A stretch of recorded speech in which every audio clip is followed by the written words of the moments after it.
I still think we ought to take the dice on now. I think we let brown people get around about 200,000 people. Well, no, I'd rather see some nuclear bombs. We got that ready. And that, I think, would just create too much. The nuclear bomb, that probably.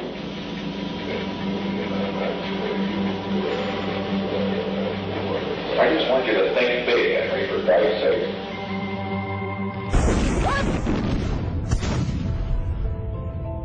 On the way, American infantrymen once again hit the road toward Korea's city. Seit dem Zweiten Weltkrieg haben wir eine dramatische Eskalation amerikanischer Militärschläge erlebt. Entschieden und geplant wurden sie von einer kleinen politischen Elite in Washington, die meist von geopolitischen und wirtschaftlichen Interessen geleitet war. Diese wahren Hintergründe gelangten nur mit Hilfe von durchgesickerten Informationen an die Öffentlichkeit. Und das oft Jahre nachdem die Bomben gefallen und die überlebenden Soldaten nach Hause zurückgekehrt waren. Zu dem Zeitpunkt, als die Raketen abgeschossen und die Truppen ins Feld geschickt wurden, präsentierte man dem amerikanischen Volk bestenfalls Halbwahrheiten und verschwieg die wahren Gründe und Ausmaße der Militäraktionen. Immer wieder die gleiche Strategie. Manipulation statt Information. Propaganda statt Aufklärung.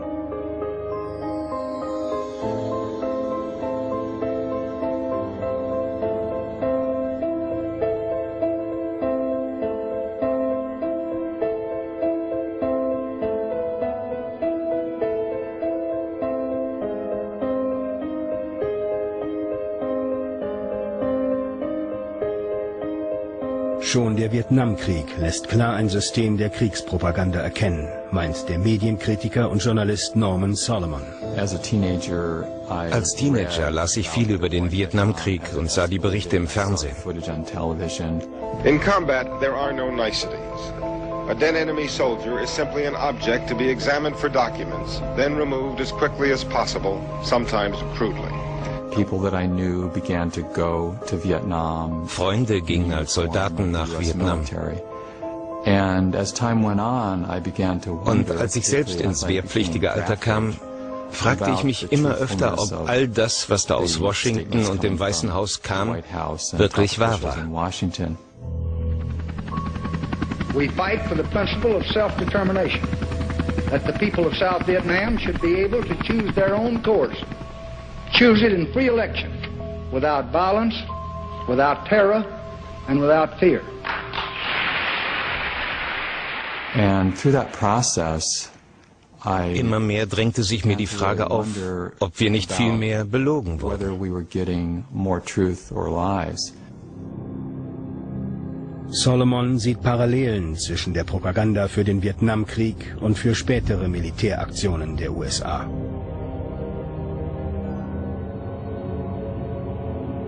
Während ich mir die Geschichte anschaute, beschlich mich immer mehr das Gefühl, dass sich zwar die Namen der Länder änderten und die Situationen auch irgendwie unterschiedlich waren, aber es gab immer auffällige Parallelen.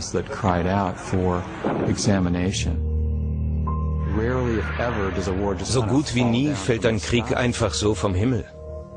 Die Grundlage muss gelegt und der Fall konstruiert werden. Und oft werden wir dabei betrogen.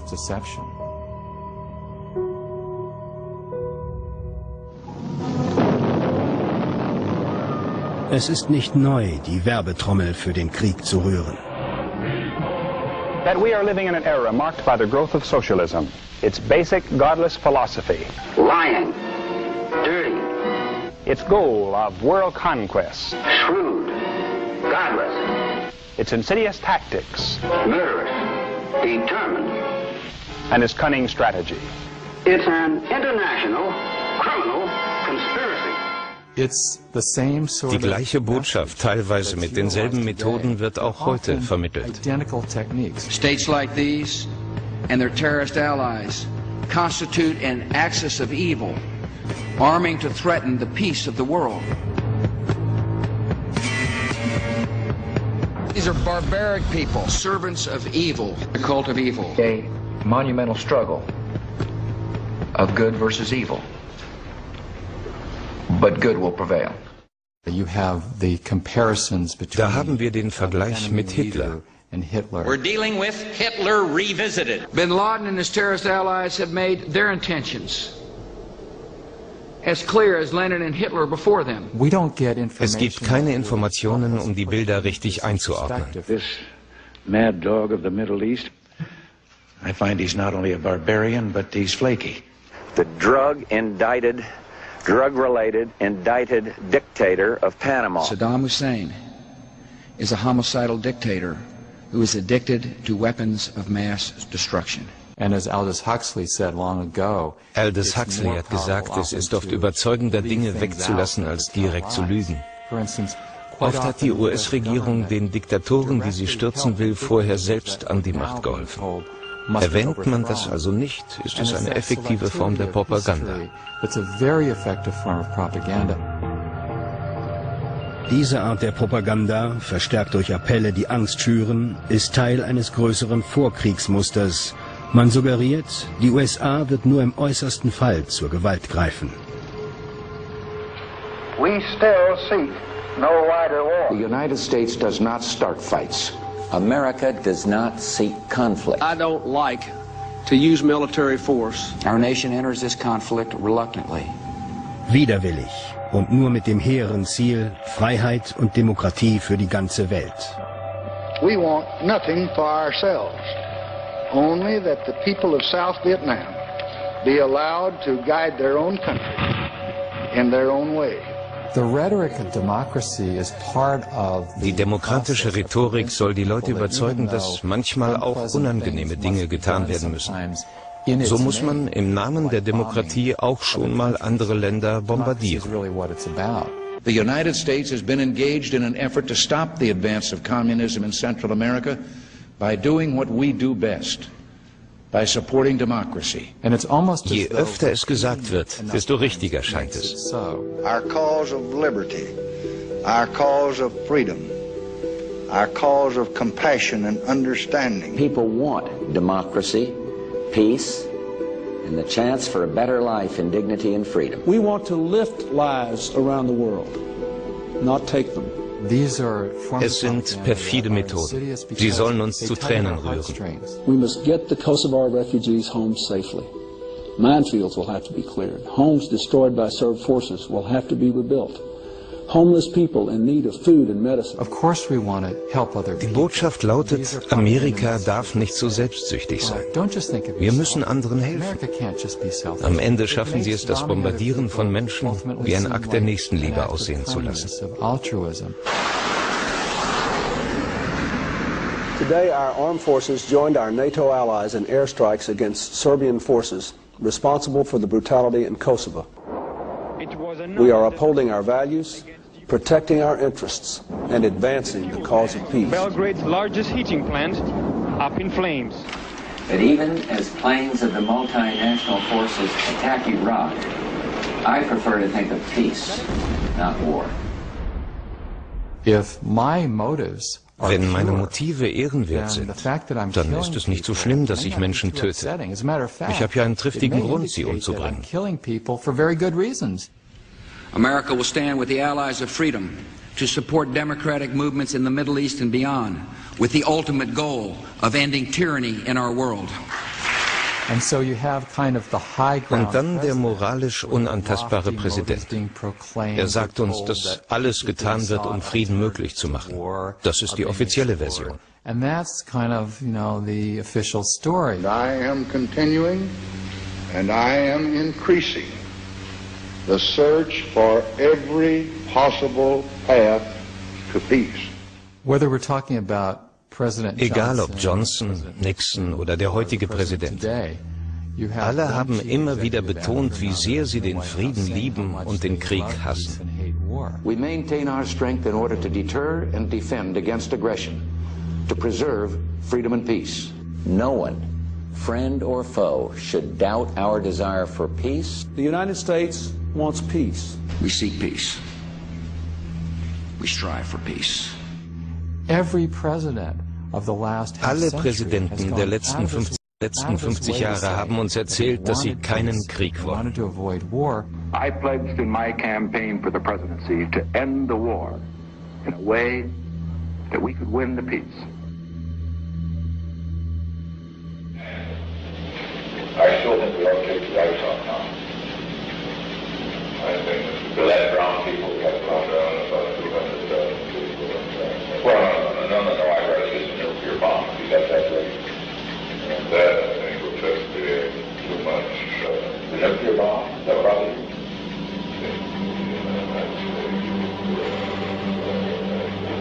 I just want you to think big, Henry, for Christ's sake. So you have this Eine paradoxe Situation. Der Präsident ordnet massive militärische Gewalt an, viele Menschen werden sterben und er sagt uns, ich will keine Gewalt, ich will Frieden. I respect your idealism. I share your concern for peace. I want peace as much as you do. Für den Frieden zu kämpfen, dient immer als Rechtfertigung für den Krieg.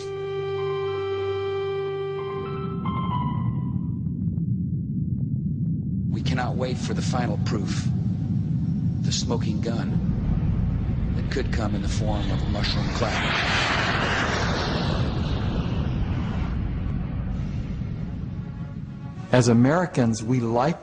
Wir Amerikaner möchten glauben, dass unsere Regierung niemals versuchen würde, uns mit billiger Propaganda in einen Krieg hineinzuziehen, wie sie es beim Irakkrieg getan hat. Saddam Hussein recently sought significant quantities of uranium from Africa. There is no doubt that Saddam Hussein now has weapons of mass destruction. Iraq and Al-Qaeda. Iraq and Al-Qaeda. Terrorism, cyber attacks, Nuclear program. biological weapons, Cruise missiles, ballistic missiles. chemical and biological weapons. Iraq has weapons of mass destruction. President Bush has said Iraq has weapons of mass destruction.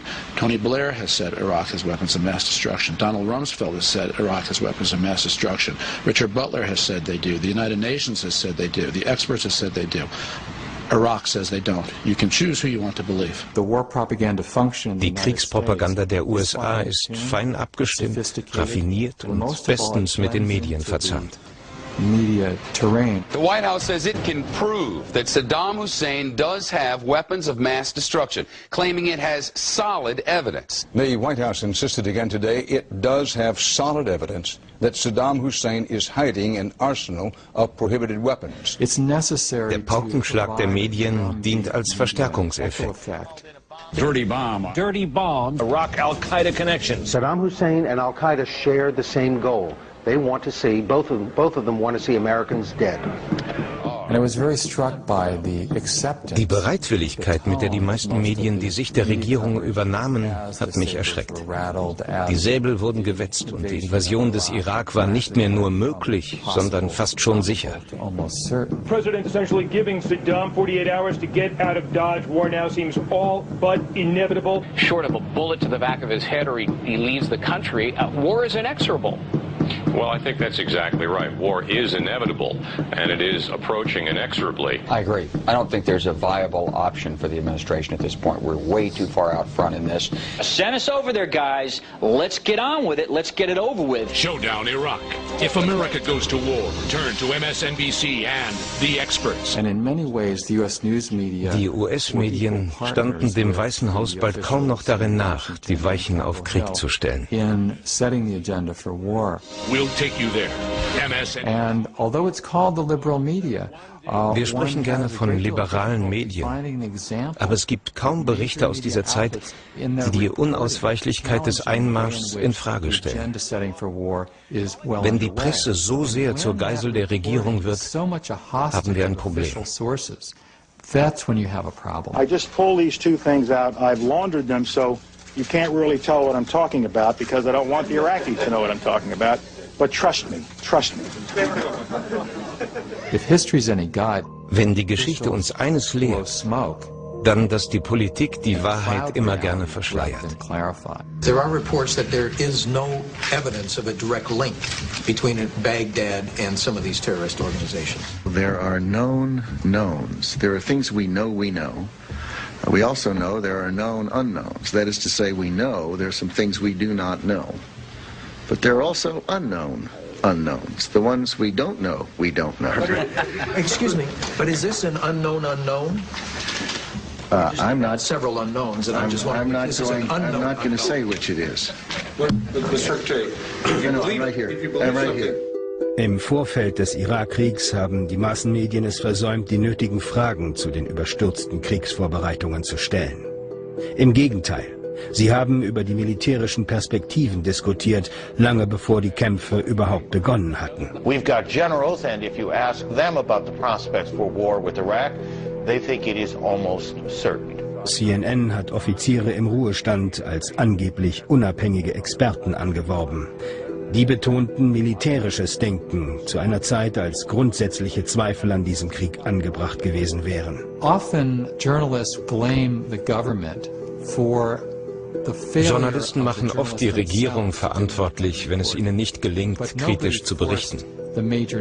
Aber keiner hat die großen Sender gezwungen, so sehr auf pensionierte Generäle und Admiräle zu setzen.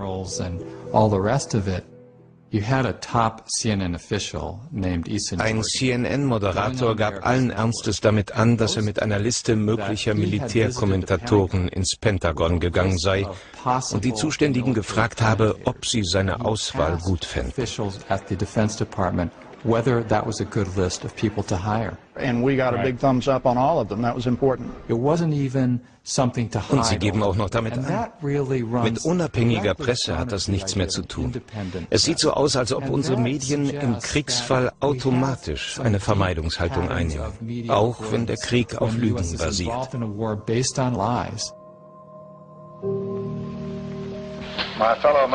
1964 behauptet Präsident Johnson fälschlicherweise, dass die Nordvietnamesen US-Kriegsschiffe im Golf von Tonkin angegriffen hätten. Damit bliebe ihm keine Wahl. Jetzt müsse er den Konflikt ausweiten. Es ist normal, die Öffentlichkeit zu belügen, zu täuschen, ihr wichtige Tatsachen vorzuenthalten. The destroyer was carrying out a mission of patrol in those waters and international waters. When it was attacked, Die Medien übernahmen Johnsons Version. Da die Presse die Geschichte nicht hinterfragte, war es für den Kongress wesentlich einfacher, die Tonkin-Resolution zu verabschieden. Ein entscheidender Schritt, denn damit waren die Tore offen für den Vietnamkrieg.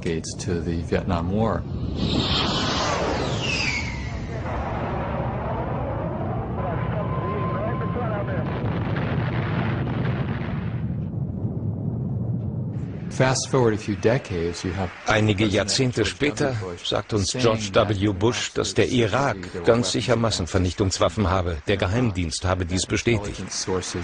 Nichts davon stimmte.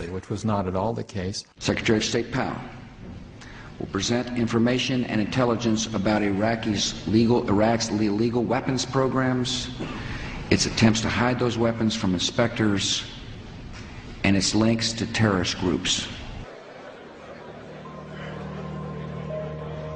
Der Höhepunkt der Propagandalügen ist erreicht, als Außenminister Colin Powell am 5. Februar 2003 vor der UN-Vollversammlung Bericht erstattet. Saddam Hussein's intentions have never changed. He is not developing the missiles for self-defense. These are missiles that Iraq wants in order to project power, to threaten, and to deliver chemical, biological, and, if we let him, nuclear warheads. Der US-Presse fiel darauf nichts Besseres ein, als begeistert zu applaudieren. There's irrefutable, undeniable, incontrovertible evidence today. Colin Powell brilliantly delivered that smoking gun today. Colin Powell's outstanding today. I mean, it was lockstep. It was so compelling. I don't see how anybody at this point cannot support this effort. It was devastating. I mean, and overwhelming abundance of the evidence. Point after point after point. He just flooded the terrain with data. I think case is closed. Dabei hätte man Pauls Aussagen analysieren und als Unwahrheit entlarven können. Während die britische und die internationale Presse die Angaben Powells in Frage stellt, zollen die großen amerikanischen Nachrichtenmedien dem Außenminister einstimmig Lob.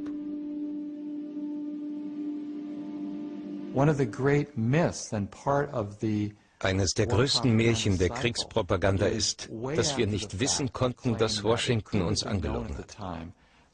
Einigen Leuten war es klar, und sie haben es auch gesagt, aber man hat sie nicht auf den Sender gelassen.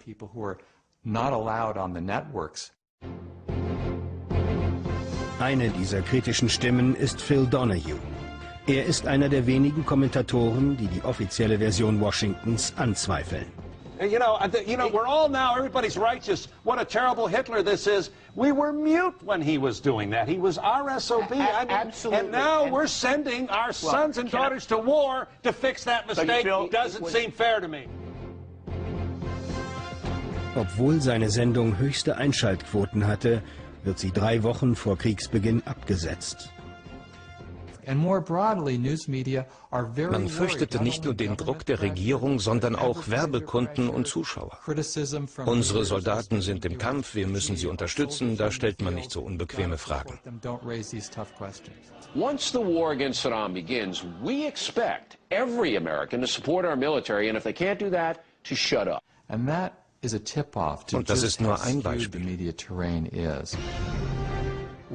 Ein anderes bei CNN, den manche für einen liberalen Sender halten, hat im Herbst 2001, als die Raketen in Afghanistan einschlugen, der Chef ein Memo an seine Moderatoren und Reporter geschickt. Darin teilt er ihnen mit, immer wenn wir Bilder von sterbenden Menschen in Afghanistan zeigen, müssen sie die Zuschauer daran erinnern, dass dies alles im Zusammenhang mit dem Anschlag vom 11. September passiert. Wenn die Korrespondenten vor Ort danach von zivilen Opfern berichten, reagieren die Moderatoren im Sender sofort. And we would just remind you, as we always do now with these reports from inside the Taliban-controlled Afghanistan, that you're seeing only one side of the story, that these U.S. military actions that Nick Robertson was talking about are in response to a terrorist attack that killed 5,000 and more innocent people inside the United States. Gern stellt man auf den erschreckenden Bildern aus Afghanistan Aufnahmen von Ground Zero gegenüber, wo die Helfer zu diesem Zeitpunkt immer noch 24 Stunden am Tag im Einsatz sind. Und man betont immer wieder, hier wurden 5.000 unschuldige Amerikaner ermordet. Dabei belegen alle Schätzungen, dass mehr Zivilisten bei der Bombardierung Afghanistans ums Leben gekommen sind, als 2001 in den Twin Towers in New York. Die Stimmung gegen die Kriegsgegner heizte sich auf. Some Americans sadly not interested in victory, and yet they want us to believe that their behavior is patriotic. Well, it's not. Pay no heed to the peaceniks and the left-wing rock stars. They've had their 15 minutes of fame. These people are essentially useless. They are reflexively opposed to war. It's a principled position, but it's the wrong position, and you can't take them seriously as a strategic voice. Millions and billions of useless people out there. If you want to have democracy, you've got to have Demokratie braucht freien Informationsfluss. Es darf keine Manipulation geben. Dann die Wende in den Medien. Nach der schnellen, erfolgreichen Einnahme Bagdads kommen die eigentlichen Probleme zum Vorschein. Es gibt keinen Plan für die Zeit danach. Die Gewalt eskaliert. Obendrein erfährt die Öffentlichkeit, dass der Militärschlag auf einer Lüge basierte. Der Irak hat gar keine Massenvernichtungswaffen. Jetzt kommt zum ersten Mal auch in den Medien Kritik auf. Plötzlich sind sich alle einig, dass bei der Tonkin-Resolution damals und den Waffen im Irak gelogen wurde. I'm sorry to say, but certainly television and perhaps to an extent my station was intimidated by the administration and its foot soldiers at Fox News. We should have been more skeptical. Aber das macht keines der Opfer wieder lebendig. Keinen unserer Soldaten und nicht die, die in ihrem Land von uns getötet worden sind. Es ist schön und gut zu sagen, das System hat funktioniert, die Wahrheit ist ans Licht gekommen. Für diejenigen, die gestorben sind, war es zu spät.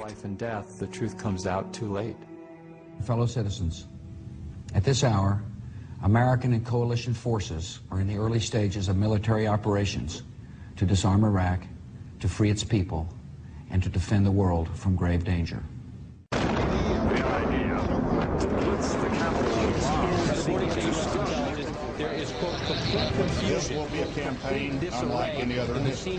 Wenn der Präsident entscheidet, in den Krieg zu ziehen, wird der Krieg zum Produkt.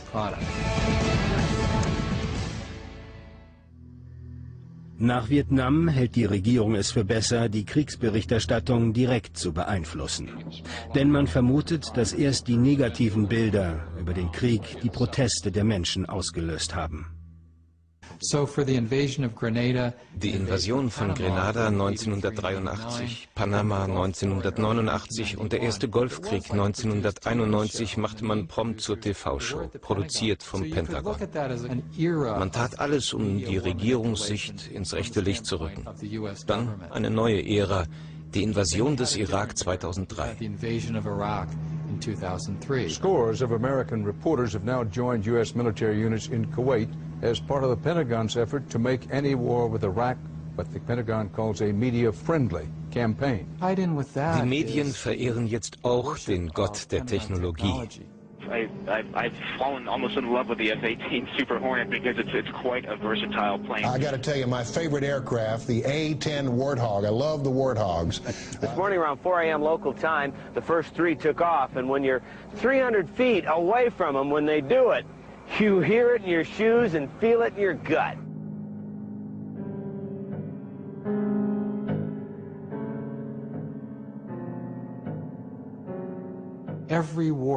Grundsätzlich hat es das schon immer gegeben, die Begeisterung der Medien für die neueste Tötungstechnologie, auch im Vietnamkrieg.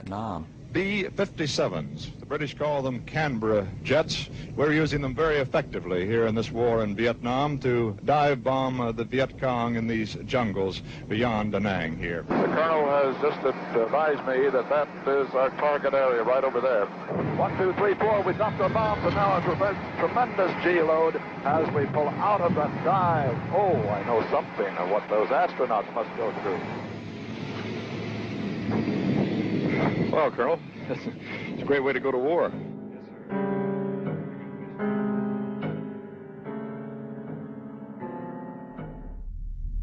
Die Technologie wird von Mal zu Mal ausgefeilter. Wir haben intelligente Bomben, gelenkte Präzisionswaffen und doch sterben mehr Zivilisten als Soldaten und ihre Zahl steigt seit dem Ersten Weltkrieg immer weiter an.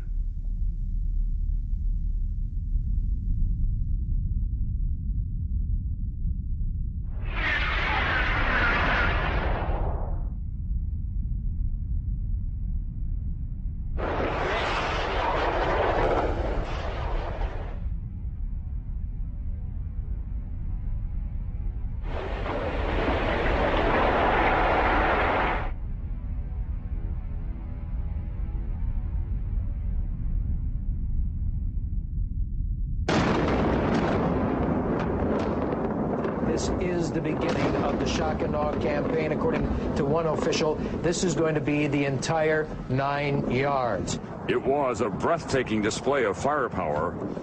It's kind of Wir haben eine völlige Gefühlskälte entwickelt gegenüber dem, was unsere Waffen anrichten.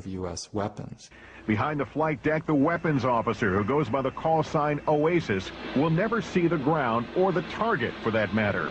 The airfield is simply a fuzzy image on his radar. And this is another very insidious aspect of war propaganda. Es gibt noch einen perfiden Aspekt der Kriegspropaganda. Uns wird suggeriert, dass es moralisch richtig ist, die Menschen aus 10.000 Meter Höhe mit Hightech-Waffen umzubringen. Ganz im Gegensatz zu der Tat des Selbstmordattentäters, der die Menschen um sich herum mit seinem Sprengstoffgürtel in die Luft jagt. Is seen as the exact opposite. The targeting capabilities and the care that goes into targeting to see that the precise targets are struck and that other targets are not struck is as impressive as anything anyone could see. The care that goes into it, the humanity that goes into it, to see that military targets are destroyed, to be sure. But that it's done in a way and in a manner and in a direction and with a weapon that is appropriate to that very particularized target. The weapons that are being used today have a degree of precision that no one ever dreamt of.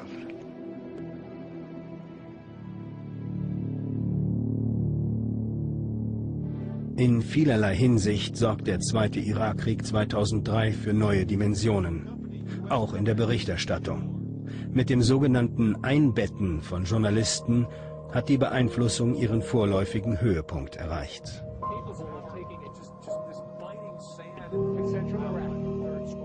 US Army 7th Cavalry. Rather than being kept far away, they were embraced. Jetzt hielt man die Reporter nicht mehr vom Geschehen fern, man umarmte sie geradezu. Hunderte zogen mit in den Krieg. Sie wurden Teil des Invasionsapparates.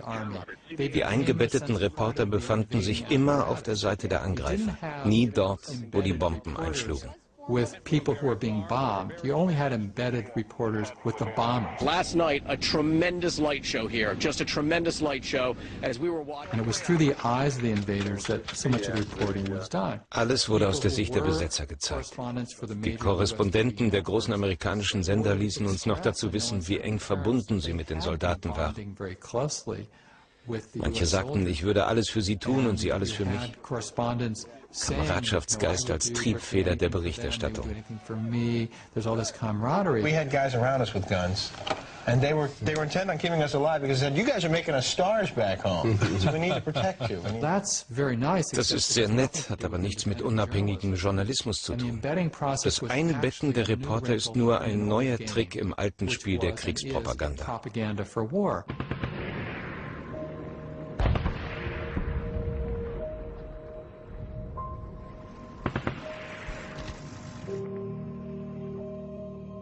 A myth has kind of grown up after the Vietnam War.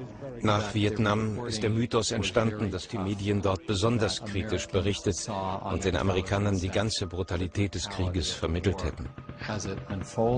Viele meinen, es sei das Beste, zu diesem Standard zurückzukommen. A standard that should now be rediscovered or emulated. This is what the war in Vietnam is all about. Yes, there was exceptional reporting. In der Tat gab es außergewöhnliche Berichte, aber es waren Ausnahmen. So die Bilder von GIs, die mit ihren Feuerzeugen ein Dorf abfackeln. Das ist den Leuten deshalb noch so präsent, weil es so unüblich war. Eigentlich sah man recht wenig von der maßlosen Gewalt dieses Krieges im Fernsehen. Besonders wenn amerikanische Soldaten für die Gräuel verantwortlich waren. Ein großes Tabu ist generell die Berichterstattung über das menschliche Leid. Bomben und Raketen, die vom Steuerzahler finanziert wurden, richten unermessliches Leid an. Sie verstümmeln und töten Menschen.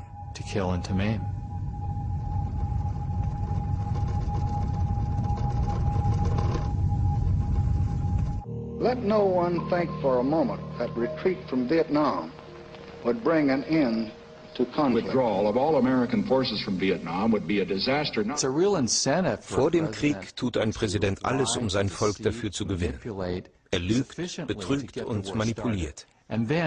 Dann läuft es eine Weile problemlos für ihn, bis man ihn auffordert, den Krieg zu beenden. We're not leaving so long as I'm the president. That would be a huge mistake. Our allies would lose confidence in America. To yield to force in Vietnam would weaken that confidence. Any sign that says we're going to leave before the job is done simply emboldens terrorists. A retreat from the United States from Vietnam would be a communist victory of massive proportions and would lead to World War III. If this little nation goes down the drain and can't maintain her independence, ask yourself what's going to happen to all the other little nations. It would not bring peace. It would bring more war. Selbst wenn die Rufe nach Rückzug so laut werden, dass man sie nicht mehr überhören kann, haben die Politiker Strategien entwickelt, uns das baldige Ende des Krieges anzukündigen, während sie ihn in Wirklichkeit noch verlängern. Oder sie schaffen es sogar, wie im Fall von Nixons Vietnamisierung, den Krieg im Namen der Beendigung des Konfliktes noch anzuheizen. In the previous administration, we Americanized the war in Vietnam. In this administration, we are Vietnamizing the search for peace. Nun, da der Krieg unpopulär geworden ist, zieht man ein paar US-Truppen ab und überlässt den Verbündeten vor Ort die Verantwortung. Our strategy can be summed up this way. As the Iraqis stand up, we will stand down. Das vermittelt den Amerikanern, wir werden auf jeden Fall da rausgehen. Es ist nur eine Frage der Zeit. Der Fokus der Medien liegt immer auf unseren Soldaten. Die Leiden der zivilen Opfer werden uns kaum gezeigt. 1968 tritt der einflussreiche CBS-Moderator Walter Cronkite vor die Kamera und stellt sich massiv gegen die Regierung. Cronkite sagte ganz klar, der Krieg ist nicht zu gewinnen. It seems now more certain than ever that the bloody experience of Vietnam is to end in a stalemate. Jetzt, da der Wind sich gedreht hatte, übernahmen immer mehr seine Meinung. Lyndon Johnson soll nach Cronkites Kommentar gesagt haben, ich habe halb Amerika verloren. Die Aussage wird gerne zum Wendepunkt des Krieges und zur moralischen Stellungnahme der Medienwelt hochstilisiert. Nun, das stimmt und stimmt auch wieder nicht. Cronkite stellte fest, dass die USA entgegen der offiziellen Version den Krieg in Vietnam nicht gewann, nicht gewinnen konnte. Er sprach nicht davon, dass der Krieg falsch war. Wenn der Kritiker sagt, der Krieg ist schlecht, weil wir ihn nicht gewinnen, lautet die Antwort, wir zeigen dir, dass er zu gewinnen ist oder dass der nächste Krieg zu gewinnen sein wird.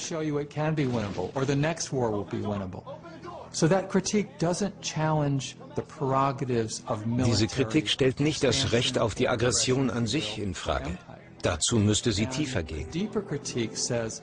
Egal, ob dieser Krieg zu gewinnen ist oder nicht, ein Reich mit Cruise Missiles erzwingen zu wollen, ist nicht rechtens.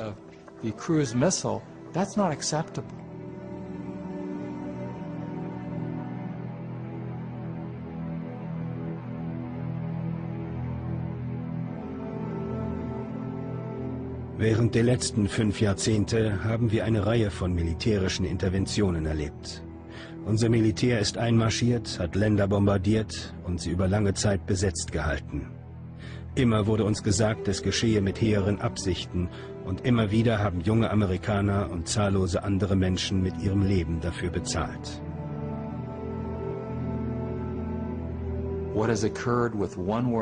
All das gilt auch heute noch. Die Dynamik ist immer dieselbe, bei der Besetzung des Iraks oder bei möglichen Zielen wie dem Iran. Und die Zukunft wird dasselbe bringen, wenn wir nicht begreifen, wie der Krieg in unsere Köpfe gepflanzt wird.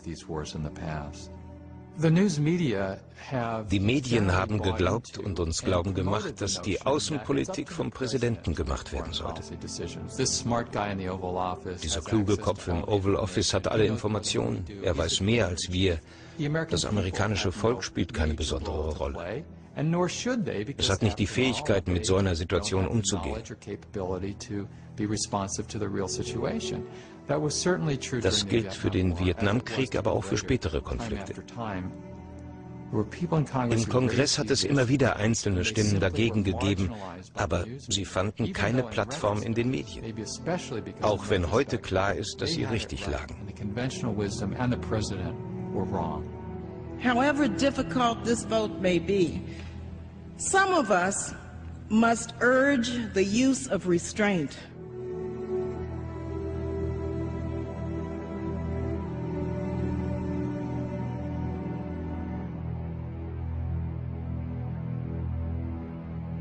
Our country is in a state of mourning. Some of us must say, let's step back for a moment. Let's just pause just for a minute.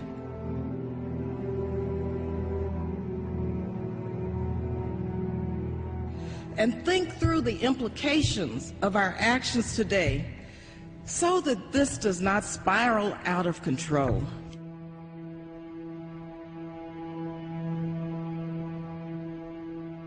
As we act, let us not become the evil that we deplore. Thank you, and I yield the balance of my time. Gentlewoman's time has expired. And this is a very common motif of history in the Es hat immer wieder Menschen gegeben, die als Außenseiter abgetan wurden, weil sie nicht mit dem Strom schwimmen wollten. Oft hat sich herausgestellt, dass sie als einzige den historischen Moment richtig eingeschätzt haben. To understand the historical moment. We gotta back our president. Since when? Do we have to back our president, or should we? When the president is proposing an unconstitutional act.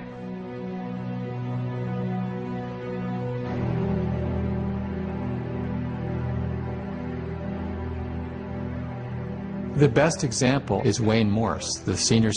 beste Beispiel ist Senator Wayne Morse. 1964 schwamm er gegen den Strom des gesamten Kongresses. Morse sprach der US-Regierung das Recht ab, den Krieg gegen Vietnam überhaupt anzufangen. Denn, so sagte er, es ist Sache des amerikanischen Volkes, über die Außenpolitik zu entscheiden. Senator, the Constitution gives to the President of the United States the sole responsibility for the conduct of foreign policy. Couldn't be more wrong. You couldn't make a more unsound legal statement than the one you have just made. This is the promulgation of an old fallacy that foreign policy belongs to the President of the United States. To whom does it belong, then, Senator? Belongs to the American people. Right, and our constitutional fathers made it very clear. Where does the President fit into this in the responsibility scale? What I'm saying is, under our Constitution, all the President is the administrator of the people's foreign policy.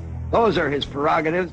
And I'm pleading that the American people be given the facts about foreign policy. That the American people cannot formulate and execute foreign policy. Why, you're a man of little faith in democracy if you make that kind of announcement. I have complete faith in the ability of the American people to follow the facts if you'll give them. And my charge against my government is we're not giving the American people the facts. And that's a kind of faith in democracy. Dieses Vertrauen in die Demokratie ist in Washington nicht sehr verbreitet. Aber es ist eine gute Auslegung unserer Verfassung und eine gute Definition von Demokratie. Der bekannte amerikanische Journalist I.F. Stone hat einmal gesagt, dass alle Regierungen lügen und man ihnen nie glauben sollte. Stone meinte nicht, dass die Regierungen immer lügen, aber wir sollten nie glauben, dass das, was eine Regierung uns sagt, automatisch wahr ist.